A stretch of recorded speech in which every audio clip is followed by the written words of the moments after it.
Ang hindi ko maintindihan, bakit ngayon pinipilit natin na ang ating presiding officer, si Chis Escudero. Ba't hindi natin siya ginawang Senate President nun? Yun lang po ang tanong ko. Maraming salamat.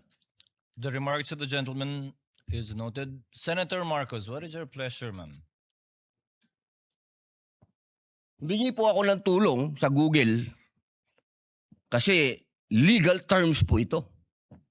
Hindi naman po ako nagtapos sa UP, hindi rin po ako nagtapos sa Ateneo, nagtapos po ako ng criminology at UP rin sa University of Prison. Ang sabi po dito, sa Tagalog po Ginoong presiding officer, eksakto ko itong hinihain dahil nagkaroon tayo ng pagkakaiba pagdating sa punong maestrado ng Korte Suprema. Ngunit sa paglilinaw na iyon, na sa lahat ng ibang mga kaso ay ang Pangulo ng Senado ang mamumuno.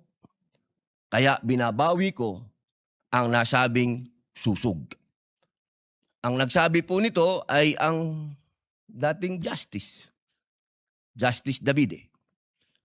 Ngayon, mga mahal kong kasama at sa ating po mga taga-subaybay, ang batas po ay precise. Hindi po ito pwedeng iba-ibahin o baluktutin. Kung ano ang sinabi lalo ng saligang batas, ay sana po ay panghawakan natin. Ngayon, sa loob po ng 4 na taong ko dito, lagi pong sinasabi yung tradisyon. Minsan, yung rules na yan, nawawala yan Ilang beses na ho ako naguluhan dito dahil, teka, sundin natin yung tradisyon kaysa yung rules. 2 beses na po nagkaroon ng impeachment. Yung unang impeachment, ang nag-preside ay yung Chief Justice, yung kay Pangulong Estrada.